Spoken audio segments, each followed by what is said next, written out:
Innal hamdalillah nahmaduhu wa nasta'inuhu wa nastaghfiruh wa na'udzu billahi min shururi anfusina wa min sayyiati a'malina may yahdihillahu fala mudilla lahu wa may yudlil fala hadiyalah. Asyhadu an la ilaha illallah wa asyhadu anna Muhammadan abduhu wa rasuluh. Kaum muslimin wal muslimat rahimani wa rahimakumullah. Alhamdulillah, pada malam yang Masya Allah ya, syahdu sekali, udaranya sejuk, dingin, dan masih ada tetesan air hujan yang sedikit. Enaknya nggak ngopi sebenarnya ini ya.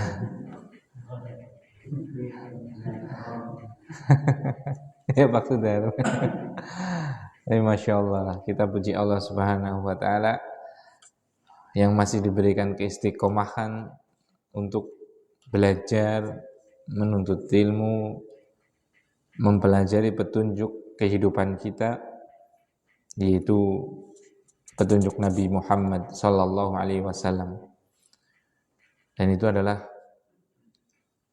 hal yang paling berharga dalam kehidupan kita, yakni tatkala kita masih diberikan oleh Allah SWT taufik untuk mempelajari petunjuk tersebut.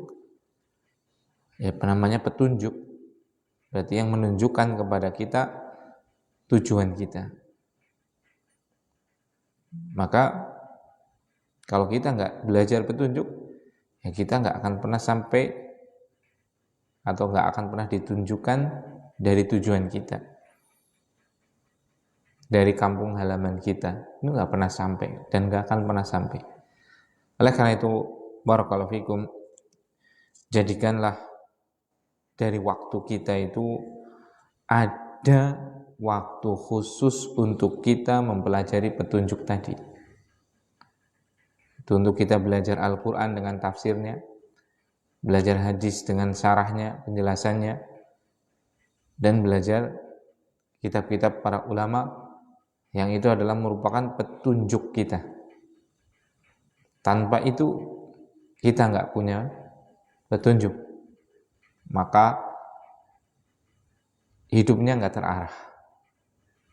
Nah, salawat dan salam kita panjatkan kepada junjungan kita, suri tauladan kita, Nabi kita Muhammad sallallahu alaihi wasallam, pada keluarganya, sahabatnya, dan seluruh kaum muslimin dan muslimat yang senantiasa berpegang teguh dengan ajaran beliau sallallahu alaihi wasallam.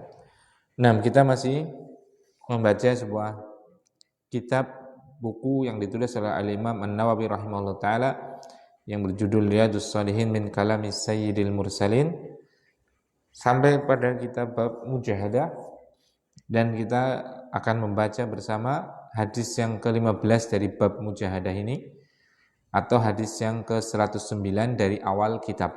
Masya Allah, itu kan sedikit ternyata kita sudah membaca 108 hadis. Coba kalau kita enggak memulai, jangankan ratusan hadis, satu hadis saja kalau kita tidak memulai, tidak akan pernah kita dapatkan. Makanya barakallahu fikum, tatkala Allah Subhanahu wa Ta'ala itu mengetuk hati kita untuk mau belajar segera, jangan ditunda, karena bisa jadi nanti dicabut lagi nikmat tersebut. Ada waktu, ada momen di mana Allah betul-betul mengetuk hati seorang hamba, mungkin untuk sholat yang belum sholat, mungkin untuk taubat yang masih dalam kemaksiatan, dan yang lainnya seperti itu. Maka segera respon baik sapaan Allah Subhanahu wa Ta'ala, kasih sayangnya tersebut. Jangan sampai momen tersebut tidak diterima oleh kita dan hilang sudah. Nah, begitu juga tatkala kita memulai belajar misalnya membaca kitab ini, Riyadhus Shalihin. Kita cuma agendakan sepekan sekali. Tidak terasa sudah 109 hadis yang akan kita baca, sudah kita baca 108. Ini hadis yang ke-109. Seperti itu. Makanya benar apa yang disampaikan oleh Rasulullah SAW, khairul a'mali adwamuha wa in qalla.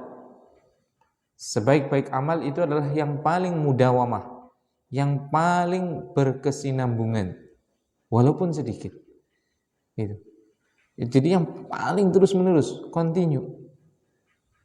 Maka enggak terasa itu. Nanti akan apa? Kita ternyata sudah memiliki banyak. Silakan dikiaskan itu, dianalogikan, diterapkan pada seluruh kehidupan kita. Jangan ngoyok gede dulu. Segala sesuatu itu dimulai dari yang kecil dan sedikit. Kita belajar, nggak apa-apa, masih belajar alif fathah, a, alif kasrah, i, alif dhamma, u, a, i, u, nggak apa-apa. Nanti kalau kita mudawamah, continue, ya sampai kepada kita akan membaca dengan lancar, bahkan punya hafalan. Jangan remehkan kita, misalnya untuk kita manusia perlu apa?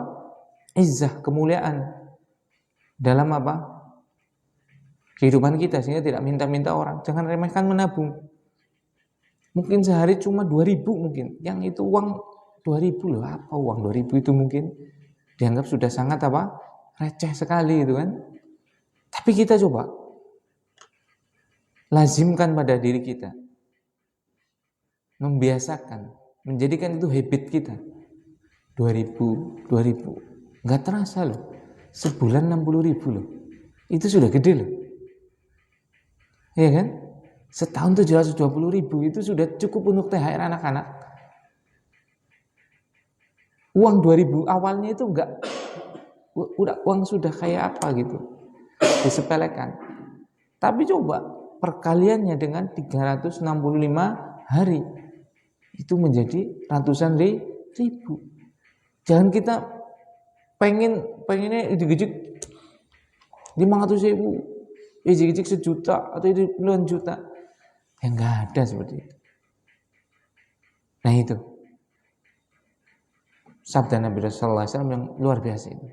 Khairul a'mali adwamuha wa in qalla. Sebaik-baik amal adalah apa? Yang paling apa? Continue, paling berkesinambungan walaupun sedikit. Itu. Dalam semua hal. Praktekkan hadis tersebut itu. Kita apa? Mulai nanam sedikit. Macul sehari sejam aja. Kita ternyata dalam apa? 1 bulan mungkin sudah 1.000 meter persegi mungkin. Seperti itu. Pelihara ayam atau domba sedikit, ternyata kalau dibiarkan mungkin 6 bulan ke depannya sudah banyak. Nek ora kepapak butuh ya Pak Sudar. Mana netes pira rolas seorang kanti mene karo tengah bulan bisa kebutuhannya akeh ya alhamdulillah akhirnya pas butuh minimalnya adalah ada gitu kan. Tapi kalau kita nggak memulai, dan kalau sudah memulai itu apa? Diteruskan gitu. Nah, makanya ini kita puji Allah Subhanahu wa taala atas taufik Allah Subhanahu wa taala kita bisa membaca sedikit-sedikit ternyata sudah 108 hadis. Bismillahirrahmanirrahim. Qala al-mu'allifu rahimahullah ta'ala. Berkata penulis yaitu Imam Nawawi, semoga Allah SWT merahmatinya, al-khamisa asyara. Hadis yang ke-15 dari bab mujahadah ini. An Anasin radhiyallahu ta'ala anhu qala. Dari sahabat yang mulia Anas, semoga Allah SWT meridhoinya, beliau berkata, Ghaba ammi Anas bin Nadhr radhiyallahu ta'ala anhu an qitali Badrin. Faqal, pamanku, Anas juga namanya pamannya, Tapi kalau Anas ini adalah tadi yang meriwayatkan hadis Anas ibni Malik. Nah, pamannya ini juga namanya Anas ibni Nadhr, yaitu saudara kandungnya bapaknya, yaitu Malik ibn Nadhr.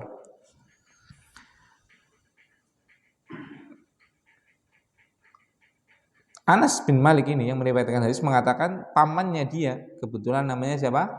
Anas juga, tapi Anas ibni Nadhr itu apa? Gak ikut perang Badar. Faqol, maka pamannya berkata kepada Rasulullah SAW, ya Rasulullah, ghibtu an awwali qitalin qataltal musyrikina.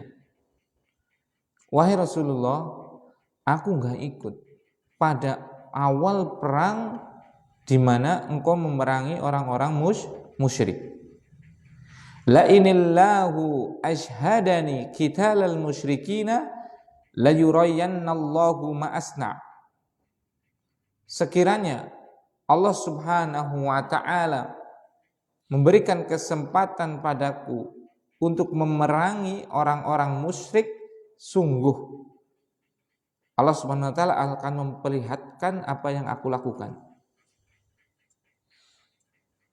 Falamma kana yaumu Uhudin inkashafal muslimun. Maka tatkala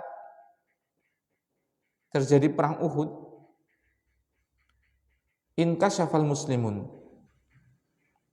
Orang muslim itu berhamburan, berlarian.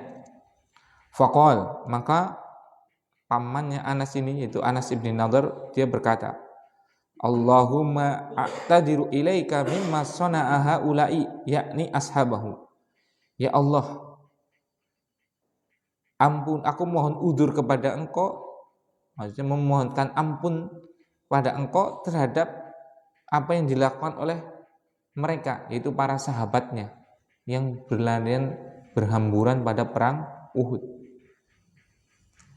Wa abra'u ilaika mimma sana'a haula'i, dan aku berlepas diri dari apa yang dilakukan oleh mereka, yaitu mereka di sini adalah orang kafir, orang musyrikin.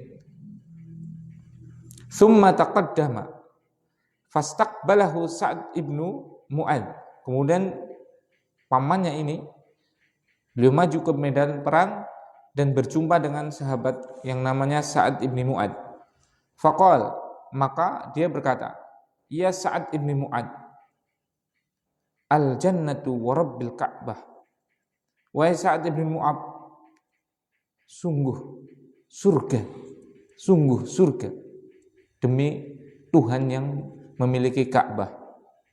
Inni ajidu rihaha min duni Uhud. Sungguh aku mencium aromanya, aroma surga tadi dekat dengan Uhud itu. Qala Sa'ad, maka Sa'ad berkata, famastata'tu ya Rasulullah ma sana'a. Maka Sa'ad ini berkata kepada Rasulullah SAW, wahai Rasulullah SAW, saya enggak bisa melakukan apa yang ia lakukan pada perang Uhud tadi. Qala Anas, kemudian Anas yang meriwayatkan hadis ini, yaitu ponakannya, berkata, fawajadna bihi bid'an wa thamanina darbatan bisayf. Maka kami mendapatkan dia, pamannya ini, sudah syahid, dan pada tubuhnya itu ada sekitar 80-an lebih sayatan dengan pedang. Au ta'natan biramh, dan juga apa? Tusukan dengan tombak. Au ramyatan bisahm, dan anak panah yang menusuk tubuhnya. Wa wajadnahu qad qutila, dan kami mendapatkan beliau sudah mati syahid. Wa matsala bihil musyrikun, dan orang musyrik itu mentamsilnya. Tamsil itu adalah mutilasinya, dicincang-cincang. Subhanallah. Fama arafahu ahadun illa ukhtuhu bibananihi. Tidak ada yang tahu satupun dari kami. Qala Anas, maka Anas berkata, kunna nara au nadunnu anna hadhil ayata nazalat fihi wa fi ashbahihi. Kami menganggap bahwasanya ayat ini, akan kita baca ayatnya, itu turun untuk beliau atau turun untuk orang-orang yang semisal beliau, yaitu surat Al-Ahzab ayat 23, minal mu'minin rijalun. Sebagian dari mukmin ada orang-orang sodaku ma'ahadullah, yang mereka betul-betul jujur dengan apa yang sudah mereka berjanji kepada Allah Subhanahu wa taala. Hadis ini diriwayatkan ila akhirih sampai akhir ayat. Hadis ini diriwayatkan oleh Imam Bukhari dan Muslim. Nah, barakallahu fikum. Kita membaca penjelasannya oleh Syekh Muhammad bin Shalih Al-Utsaimin rahimahullah taala. Hadis yang ke-15 ini diriwayatkan oleh sahabat yang mulia, yaitu Anas ibn Malik radhiyallahu taala anhu. Beliau menceritakan tentang keadaan pamannya. Keadaan pamannya yang bernama siapa? Anas ibni Nadhr. Nah, Anas ibni Nadhr ini pamannya, beliau itu gak ikut perang Badar. Gak ikut perang Badar. Karena perang Badar, barakallahu fikum, sebenarnya itu bukan apa? Niatnya gak perang. Niatnya adalah menghadang kelompok dagang musyrikin. Itu niatnya seperti itu. Makanya para sahabat itu nggak tahu, nggak ada perintah untuk apa? Perang Badar ini, seperti itu. Cuma karena berhadapan-hadapan, akhirnya terjadi peperangan itu. Bukan niat murni perang, itu enggak, seperti itu. Makanya Anas di sini, Anas bin Nadhr ini, itu nggak ikut seperti itu. Karena salah satunya tadi, makanya jumlah yang ikut perang Badar kan hanya sekitar 300 sekian sahabat saja. Karena memang tujuannya bukan perang, seperti itu. Nah, dia mengatakan, itu Anas bin Nadhr ini, wahai Rasulullah, aku itu gak ikut pada satu peperangan, pada perang pertama yang engkau memerangi orang-orang musyrik. Dari sini kita tahu, Masya Allah, bagaimana para sahabat itu tatkala ada peluang emas untuk apa? Berkhidmat di agama Allah Subhanahu wa taala, dan mereka tidak bisa melakukannya, mereka semua itu sedih, ya, man. Kalau ada pintu kebaikan, kemudian dia mampu dan terluputkan, gak bisa melakukannya. Para sahabat, para salafus soleh, pada orang-orang terdahulu kita yang soleh, itu sedih.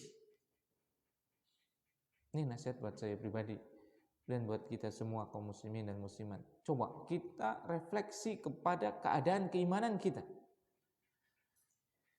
Kita diberikan kemampuan yang banyak, waktu luang yang banyak, kesempatan, tenaga dan yang lainnya, yang mana kita jumpai di situ pintu-pintu kebaikan, kita mampu melaksanakannya, kemudian kita terlewatkannya, bukan kita nggak ada boro-boro sedih dan yang itu sudah hal biasa.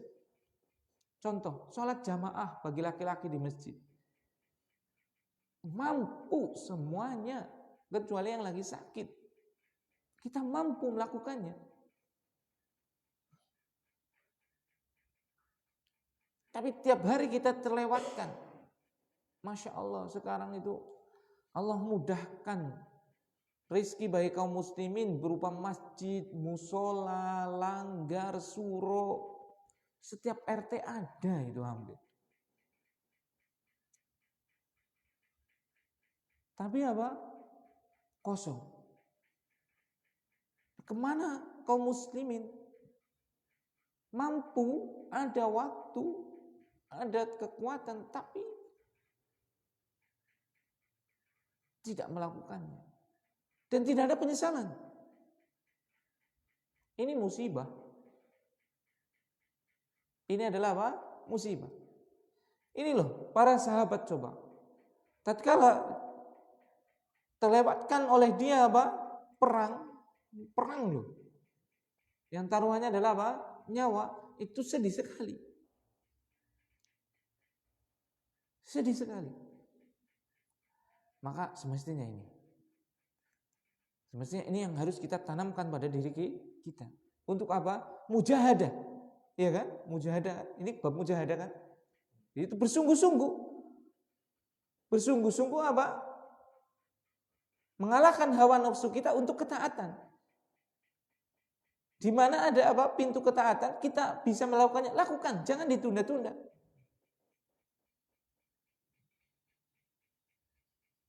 Majelis taklim ada. Datangi majelis taklim. Belajar Al-Quran bisa. Belajar Al-Quran. Tapi sudah tua, gak ada alasan. Daripada waktu kita buang untuk sia-sia. Bahkan waktu kita dibuang untuk kemaksiatan. Kita memiliki waktu yang banyak, waktu yang luang. Tubuh masih sehat. Dan untuk apa? Kalau tidak dimanfaatkan untuk kebaikan.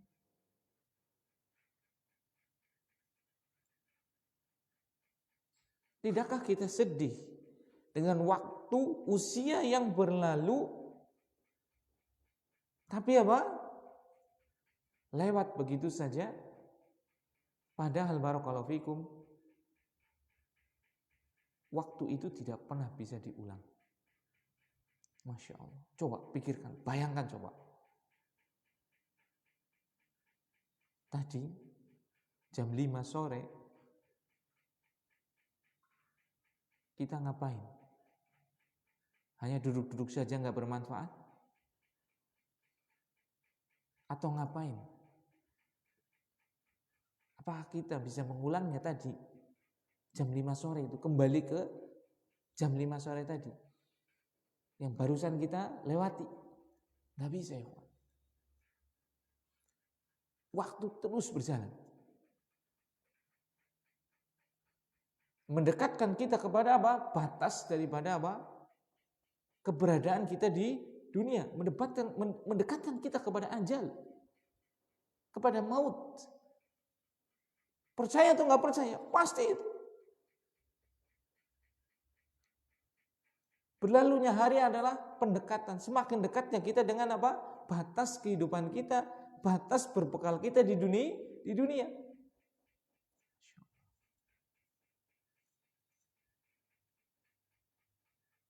Dan yang kemarin tidak bisa diulang.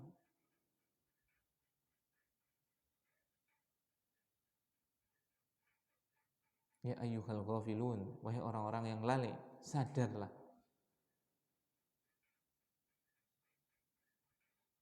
Makanya pepatah Arab mengatakan bahwa al-waqtu kas-sayfi.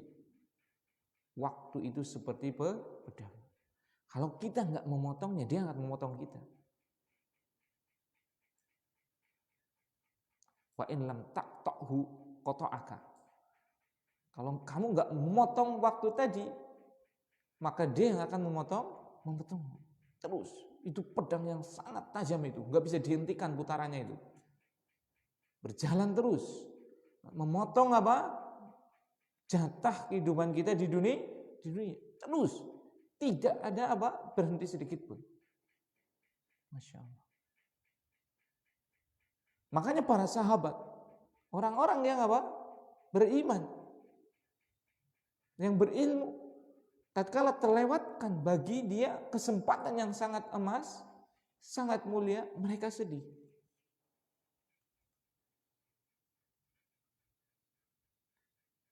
Mosok sudah 40 tahun belum bisa baca Al-Quran? Gak usah bersedih, masih ada kesempatan, gunakan untuk belajar bahasa, untuk baca Al-Quran. Mosok kita mati dalam keadaan apa? Tidak bisa membaca apa? Kalamullah, tidak bisa membaca kalimat Allah, firman Allah. Belum bisa wudu dengan benar, belajar. Belum bisa sholat dengan benar, belajar sholat. Sudah tua, gak ada alasan. Justru alhamdulillah sudah tua masih diingetin. Barangkali kita mati dalam keadaan apa? Yang baik tadi, dalam belajar.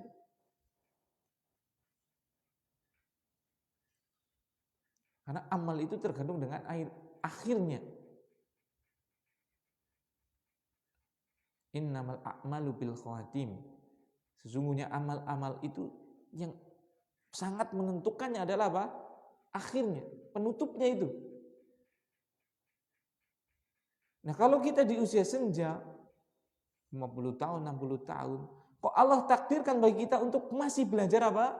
Iqra misalnya, atau masih belajar tata cara wudhu atau tata cara sholat, Masya Allah, Alhamdulillah. Bisa jadi kita diwafatkan dalam keadaan apa? Belajar. Daripada dari kecil mondok, sudah gede, malah apa? Mabok-mabokan, bermaksiat, dan yang lainnya. Maka jangan pernah kita menunda kesempatan baik yang ada pada kita. Ini pelajaran yang sangat berharga. Ghibtu an awwali qitalin qataltal musyrikin. Aku enggak ikut pada perang pertama yang engkau memerangi kaum musyrikin. Sedih itu para sahabat kalau tidak bisa berbuat baik. Nah, itu pelajaran pertama. Harusnya kita apa? Bersedih kalau terlewatkan bagi kita apa? Berbuat baik. Nah, kalau seandainya Allah Subhanahu wa taala menakdirkanku untuk bisa memerangi orang-orang muslim, sungguh Allah akan memperlihatkan apa yang akan aku lakukan di situ. Nah, itu. Sedih enggak bisa apa? Ikut perang Badar.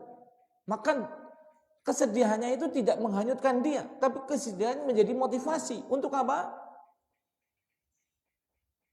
Mengikuti perang lain. Nah, ini kita sedih dulu. Kenapa usia 40 tahun belum bisa baca Al-Quran misalnya, belum bisa sholat yang benar? Sudah, kesedihan itu jangan menjadi apa? Kita terpuruk. Justru apa? Saya akan belajar. Saya akan betul-betul sholat sampai saya mati. Gitu. Menjadi kita optimis gitu loh.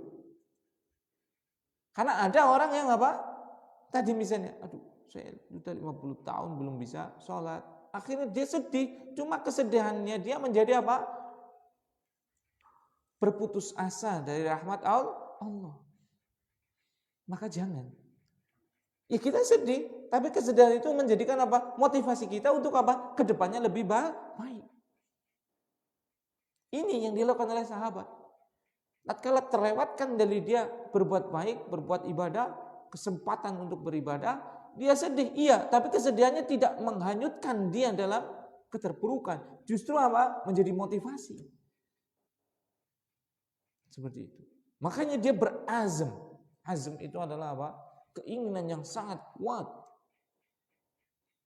Kalau seandainya saya dipertemukan oleh Allah SWT untuk memerangi orang-orang musyrik, sungguh Allah akan memperlihatkan apa yang akan aku lakukan. Masya Allah.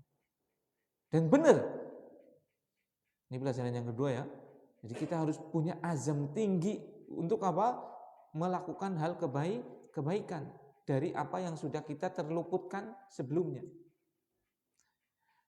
Dan kalau seandainya barakallahu fikum, kita memiliki niat yang betul-betul mulia, tekad yang kuat dan jujur, pasti Allah akan apa?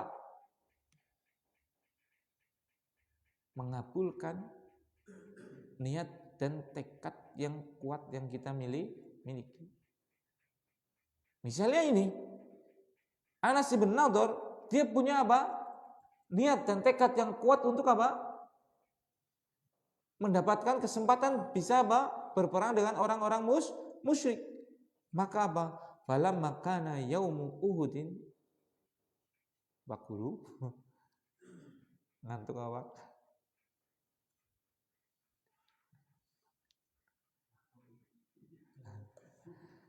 Nah, falamma kana yaumu Uhudin, maka tatkala perang Uhud, nah itu kan, dengan tekad yang kuat yang ia miliki, maka Allah SWT apa? Wujudkan apa yang menjadi keinginannya. Ini perlu ditanam pelajaran yang berikutnya ini. Itu milikilah tekad yang kuat, pasti Allah SWT akan apa? Mengabulkan apa yang kita niatkan.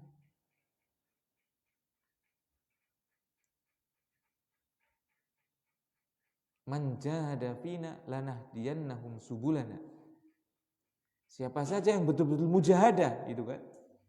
di dalam kami, maka kami akan berikan jalan-jalan kemudahan bagi dia terhadap apa yang ia sungguhkan tadi, yang ia niatkan dengan kesungguhan tadi itu. Masya Allah. Maka coba mental seperti ini harus kita tanamkan pada diri kita, tanamkan pada generasi kaum muslimin untuk memiliki apa? Himmah aliyah, cita-cita, tekad yang tinggi, yang besar. Sehingga kalau memiliki tekad yang besar tadi dan jujur, Allah akan mengijabahkannya. Jangan kita punya himmahnya pendek banget. Himmahnya cuma apa? Misalnya, lah, sing penting ya teng madang, teng manggon. Cuma gitu aja. Coba memiliki himmah yang kuat. Ya Allah, semoga saya bisa bermanfaat untuk umat. Gak cuma untuk dirinya, gak cuma untuk keluarganya, tapi untuk kaum muslimin. Semoga saya bisa apa? Mendirikan lembaga pendidikan, mendirikan pondok, mendirikan madrasah yang diajarkan di situ Al-Qur'an, diajarkan di situ hadis Nabi Shallallahu alaihi wasallam. Seperti itu. Harus punya. Cita-citanya tinggi, tekadnya kuat. Jangan yang penting madang penak, manggon penak. Seperti itu. Itu pendek sekali. Dan ya kalau niatnya seperti itu, ya Allah cuma cukupkan seperti itu mungkin. Maka rubah mindsetnya. Miliki himmah yang tinggi. Memiliki cita-cita yang besar. Dan cita-cita yang besar adalah untuk apa? Memberikan manfaat kepada manusia. Manfaat yang tertinggi adalah apa? Memberikan mereka petunjuk jalan yang benar ini, yaitu Islam. Seperti itu. Nanti apa? Allah akan mengijabahkan. Allah akan memberikan pertolongan. Nah, itu pelajaran yang ketiga. Maka tatkala orang bersungguh-sungguh dengan apa yang ia inginkan, Allah akan apa? Mengabulkan, mengijabahkan apa yang ia inginkan. Ini keinginannya bukan duniawi ya kawan. Ini keinginannya apa coba? Keinginannya Anas ibn Nadhr. Syahid, kepengen mati di medan perang. Subhanallah, coba. Maka di sini disebutkan tatkala perang Uhud, Uhud itu nama bukit ya, nama gunung gitu ya. Inkasyafal muslimun, kaum muslimin itu berhamburan karena awalnya itu kan menang. Tapi karena apa? Pasukan pemanah yang diletakkan oleh Rasulullah SAW di atas bukit untuk diperintahkan pokoknya jangan pernah turun dari bukit ini bagaimanapun keadaannya. Mau kita menang, mau kalah, udah pokoknya kalian di sini aja. Dan menang memang awalnya menang. Kemudian apa? Sebagian pada turun itu kan karena melihat goni mahal rampasan perang, sebagiannya turun sehingga Khalid bin Walid waktu itu masih kafir, masih musyrik. Melihat hal seperti itu, beliau langsung apa? Menyerang balik sehingga terjadi kocar-kacir seperti ini. Nah, maka tatkala kaum muslimin porak-poranda di sini karena tidak menaati perintah Rasul. Nah, dari sini kita pelajaran yang keempat bisa ambil pelajaran apa? Bahwasanya kehancuran kaum muslimin adalah tatkala menyelisih apa? Petunjuk Rasulullah Shallallahu alaihi wasallam itu. Berarti kebalikannya apa? Kejayaannya kaum muslimin adalah kapan? Tatkala menaati, mengikuti petunjuk Rasul. Silahkan ini dikiaskan, dianalogikan, diterapkan pada seluruh aspek. Terkecilnya adalah pada diri kita. Kalau kita kepengin jaya, maka apa? Ikuti petunjuk Rasul. Kalau keluarga kita kepengin selamat, ikuti petunjuk Rasul. Kalau masyarakat kita ingin apa? Makmur, sejahtera, bahagia, ajarkan mereka petunjuk Rasul. Dan begitu seterusnya. Dan apa? Lawannya yaitu sama juga. Yaitu apa? Kehancuran diri kita tatkala kita menyelisihi Rasul. Kehancuran keluarga kita tatkala kita menyelisih petunjuk Rasul. Kehancuran masyarakat kita tatkala mereka menyelisih petunjuk Rasul. Begitu seterusnya. Barakallahu fikum. Ini yang perlu ditanamkan. Kejayaan kaum muslimin, baik individunya ataupun keseluruhannya, itu ada pada mengikuti petunjuk Rasul. Dan kebinasaan, kekalahan kaum muslimin, baik individunya atau keseluruhannya, itu tatkala menyelisih petunjuk Rasul sallallahu alaihi wasallam. Kalau kita belum bisa merubah kejayaan kaum muslimin, minimal kita mengamalkan pada diri sendiri. Karena dari diri itu kan menjadi masyarakat, ya tidak? Dari individu menjadi masyarakat. Kalau individu ini sudah ditolong Allah Subhanahu wa taala karena mengamalkan petunjuk Rasul, maka otomatis menjadi keluarga yang mengamalkan petunjuk Rasul. Kalau keluarga itu sudah mengamalkan petunjuk Rasul, maka akan menjadi masyarakat, gitu kan? Seperti itu. Nah, ini kaum muslimin berhamburan. Kenapa? Karena menyelisih petunjuk Rasul. Faqal, maka Anas bin Nadhr ini mengatakan, ya Allah, aku mohon ampun kepadamu dari apa yang dilakukan oleh mereka, yaitu para sahabat Rasulullah SAW yang berhamburan tadi. Yang manusiawi wajar, itu takut tabi'i, yang digempur ya ada yang menyelamatkan diri, ada yang tetap di situ sampai syahid ada. Makanya dia, siapa? Anas ini memohonkan ampun untuk siapa? Para sahabat-sahabat yang lain. Ini coba lihat kejujuran hati dan keikhlasannya. Tatkala melihat saudaranya berhamburan seperti itu, tidak dinyek gitu loh. Pengecut tuh. Tidak seperti itu, tapi memohonkan ampun. Ini betapa bersih hatinya para sahabat. Tatkala ada dari sahabat yang lain melakukan kesalahan, atau mungkin bukan kesalahan, ini juga manusiawi itu kan. Bukan dia membanggakan dirinya, ya kan? Tapi memohonkan ampun. Sekarang kaum muslimin keadaannya bagaimana? Saudaranya salah, itu dibuka aibnya, ikhwan. Disebar aibnya. Dihancurkan kehormatannya. Bahkan ada yang sengaja mencari-cari kesalahan dari saudaranya. Na'udzubillah. Itu keadaan kaum muslimin sekarang. Keadaannya seperti itu. Para salafus saleh, para sahabat radhiyallahu taala anhum ajma'in, melihat ada sesuatu yang kurang dari sahabatnya, dari saudaranya, itu memohonkan ampun. Bukan merasa diri yang paling hebat. Enggak menghukumi sahabat yang lain dengan aib dan kekurangan. Ini Masya Allah. Allahumma a'tadiru ilaika mimma sana'a haula, yaitu sahabatnya. Wa abra'u ilaika mimma sana'a haula, dan aku berlepas diri dari apa yang dilakukan oleh mereka. Maksudnya siapa? Orang musyrikin. Saya bukan dari mereka. Saya berlepas diri dari apa yang mereka lakukan. Memerangi orang-orang yang bertauhid, orang-orang yang beriman. Saya enggak ikut-ikutan. Kemudian dia maju ke medan perang sampai bertemu dengan seorang sahabat yang namanya siapa? Sa'ad ibni Mu'ad. Kemudian dia berkata, wahai Sa'ad, surga Mu'ad. Demi Allah, surga. Demi Allah, sungguh saya mendapatkan mencium aroma surga dekat dengan Uhud. Ini termasuk karomah. Kata Syekh Utsaimin rahimahullah ta'ala, ini betul-betul mencium aroma surga. Bukan takhayulan, bukan khayalan, itu bukan. Ini betul-betul Anas bin Nadhr ini betul-betul mencium aroma surga di Uhud tadi. Jadi karomah auliyaullah hakun.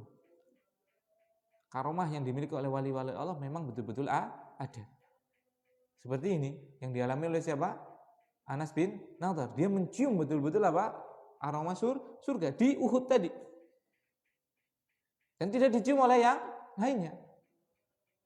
Seperti itu. Jadi ini pelajaran berikutnya, yaitu Karomatu auliya illahi hakun. Karomah wali-wali Allah itu memang betul-betul ada. Tapi wali Allah ya. Wali Allah itu kata Imam Syafi'i itu yang betul-betul melakukan dan menjaga syariat, tidak meninggalkan syariat. Nah, barakallahu fiik. Maka Sa'ad bin Mu'ad ini berkata kepada Rasulullah sallallahu alaihi wasallam, aku enggak mampu untuk melakukan apa yang dilakukan oleh apa? Anas bin Nadur itu. Jadi tatkala dia mencium aroma surga tadi, dia itu Masya Allah berperang fisabilillah dalam keadaan yang luar biasa, bersungguh-sungguh, sampai akhirnya apa? Anas berkata, dan kami mendapatinya bid'an wa thamanina dorbatan, ada 80 lebih tusukan dengan pedang, sayatan, tebasan dengan pedang, tusukan dengan tombak, begitu juga apa? Panah. Itu 80-an lebih luka, Masya Allah.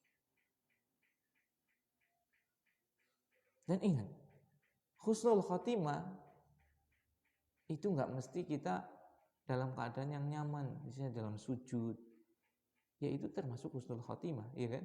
Husnul khotimah itu adalah keadaan tatkala kita meninggal dalam ketaatan kepada Allah Subhanahu wa taala. Allahumma ja'alna minhum. Semoga Allah menjadikan kita orang yang mati dalam keadaan husnul khotimah. Dan puncaknya adalah orang yang mati dalam keadaan syahid, dan syahid yang paling mulia adalah syahidul ma'rakah. Syahid di medan perang melawan kaum musyrikin. Itu sudah husnul khotimah terbaik itu. Mati syahid itu banyak, tenggelam, kebakar itu mati syahid, terjepit, kena gempa itu mati syahid. Tapi mati syahid yang paling mulia adalah syahidul ma'rakah. Syahid ma'rakah itu keistimewanya mereka tidak boleh dimandikan. Sudah dikubur dalam keadaan dia seperti itu. Tapi kalau syahid yang tadi tenggelam dan yang lainnya dibakar itu, ya dibersihkan, dikafani, dimandikan seperti itu. Nah itu, barakallahu fikum. Jadi pelajaran berikutnya yang keenam, kita itu pasti mati. Tapi mati yang paling mulia adalah mati dalam keadaan kita apa? Syahid. Kita sudah tahu kita itu mau mati. Semuanya tahu kita itu akan mati. Maka yang kita harapkan adalah mati dalam keadaan husnul khotimah. Maka aneh sekali. Kadang orang itu adalah takut mati, takut mati ya tadi karena gara-gara ngaji. Gak ikut majelis taklim karena apa? Tanggung, lagi pahal, lagi kerja. Takut mati karena gak dapat rezeki itu. Na'udzubillah. Padahal apa? Kita cari itu, kita cari apa? Mati di atas husnul khotimah. Kita enggak diuji dengan peperangan terhadap orang-orang musyrik dan orang-orang kafir. Kita diuji dengan apa? Ujian kita itu kenyamanan kaum muslimin. Negeri yang aman, sandang pangan, papan yang tersedia dengan baik, tanah yang subur. Masya Allah. Ujian kita adalah kenyamanan justru malah. Bahkan kita lalai dengan kenyamanan tadi. Lupa untuk belajar, lupa untuk beribadah dan yang lainnya. Nah, barakallahu fiik. Nah, tidak ada, bahkan tatkala sudah menerima luka sebegitu banyaknya, bahkan ditamsil. Wa matsala bihil musyrikun. Dan orang-orang musyrik itu mencincangnya, memutilasinya. Nah, Masya Allah. Ngeri sekali itu. Dan itulah orang-orang musyrik. Kita sampai kepada musuh pun gak boleh melakukan kezaliman. Iya tidak? Kalau kita mau membunuh, fahsinul qitlata, maka berbaiklah dalam kita membunuh. Kalau kita mau menyembelih ayam misalnya, domba, sapi dan yang lainnya, ditajamkan pisaunya dan yang lainnya. Diharamkan kita untuk menyiksa mereka. Tapi ini orang-orang musyrik gak cukup, ini sudah lukanya itu 80-an lebih, ya kan? Tebasan dan yang lainnya kan. Udah kayak gitu masih dimutilasi. Coba jahatnya orang-orang musyrik. Sampai gak ada yang mengenalinya kecuali siapa? Saudara perempuannya, karena tahu itu adalah jari jemari saudaranya. Subhanallah. Tuh, orang-orang terdahulu diuji dengan seperti itu. Sampai harus berperang dengan keadaan syahid dalam keadaan seperti itu. Ujian kita itu nggak ada apa-apanya kaum muslimin. Inna asyaddan nasi bala'an al-anbiya, tsummal amsal wal amsal. Sungguh manusia yang paling berat ujiannya adalah para nabi, kemudian yang semisalnya dan semisalnya. Yubtalan nasu bihasabi imani. Manusia itu diuji sesuai dengan kadar keimanannya. Allah tahu iman kita lemah. Jangankan untuk berdarah-darah, jangankan untuk memegang perang, memegang pedang, perang di medan laga seperti itu. Keperang aja kita sudah jerit-jerit itu. Aduh. Kebeler pring loh. Kebeler pring, kebeler belat gitu kan. Kita sudah ya Allah, aduh gitu kan. Maka ujian kita ringan banget. Belum belajar. Belajar dengan fasilitas yang banyak banget. Ada masjidnya, ada online-nya, ada subhanallah. Suruh istiqomah dalam sholat. Masjidnya banyak, musolanya banyak di mana-mana. Subhanallah. Ini aja masih banyak yang berguguran. Tidak kuat dengan ujian tadi. Makanya jangan mimpi kita itu, kalau kita jadi sahabat Nabi enak ya. Na'udzubillah bisa jadi yang memusuhi Nabi malah. Bukan jadi sahabatnya itu kan. Gak kuat dengan apa yang dilakukan oleh orang musyrikin, akhirnya malah ikut kelompok mereka. Jangankan untuk berperang, jangankan untuk menahan lapar, jangankan untuk diusir. Tinggal sholat, tinggal belajar, tinggal baca Quran aja tidak mau kok. Apalagi untuk mengalami penderitaan dan ujian seperti mereka. Nah, kemudian Anas mengatakan, kami tidak menyangka, kunna naro, kami menganggap bahwasanya ada ayat, yaitu surat Al-Ahzab ayat 23 ini turun untuk beliau. Sebab nuzulnya ada untuk beliau, yaitu firman-Nya Masya Allah, diabadikan coba. Siapa yang gak senang? Diabadikan dalam pujian oleh Allah SWT dalam firman-Nya. Apa kata Allah SWT? Minal mu'minina rijalun. Dari sebagian kaum muslimin ada orang-orang yang Shadaqu ma'ahadullah alaihi. Yang betul-betul dia jujur, ikhlas. Dia betul jujur dengan yang mereka sudah janjikan kepada Allah, yaitu dia sudah bersyahadat kepada Allah sebagai Tuhannya, bersyahadat bahwasanya Muhammad adalah nabinya, bersyahadat untuk mengamalkan rukun Islam, bersyahadat untuk membela agamanya, bersaksi, dia jujur. Sampai pun untuk berjihad fisabilillah. Ada yang seperti itu. Nah, faminhum man qada nahbahu. Sebagian mereka ada yang sampai mati. Nah, termasuk yang mati di sini ada siapa? Anas bin Nadhr. Masya Allah. Berarti jujur dia. Sampai meninggal di medan perang. Wa minhum man yaqtadir. Dan sebagian mereka ada yang menunggu. Mereka berperang gak mati, malah menang. Mereka masih nunggu lagi loh. Kapan saya bisa perang lagi sehingga saya syahid? Masya Allah. Coba. Sehingga tatkala ada perintah jihad, mereka langsung di depan. Mereka menunggu. Menunggu apa? Kesempatan untuk mendapatkan kematian yang paling mulia, yaitu syahid. Masya Allah. Coba bayangkan ya ikhwan. Wa ma baddalu tabdila. Dan mereka tidak pernah mengganti perjanjiannya tadi. Mereka kokoh di atas keimanannya.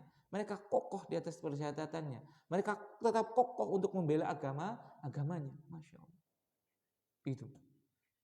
Kata Anas bin Malik radhiyallahu ta'ala anhu, ayat ini yaitu surat Al-Ahzab 23 ini turun kepada Anas atau orang-orang yang semisalnya yang syahid di jalan Allah. Ini yang disampaikan. Mohon maaf kalau ada tutur kata yang kurang berkenan. Maka jadilah hamba-hamba yang jujur, yang siap betul-betul memperjuangkan agama Allah Subhanahu wa ta'ala. Mohon maaf kalau ada tutur kata yang kurang berkenan. Subhanakallahumma bihamdika asyhadu an la ilaha illa anta astaghfiruka wa atubu ilaik. Assalamualaikum warahmatullahi wabarakatuh.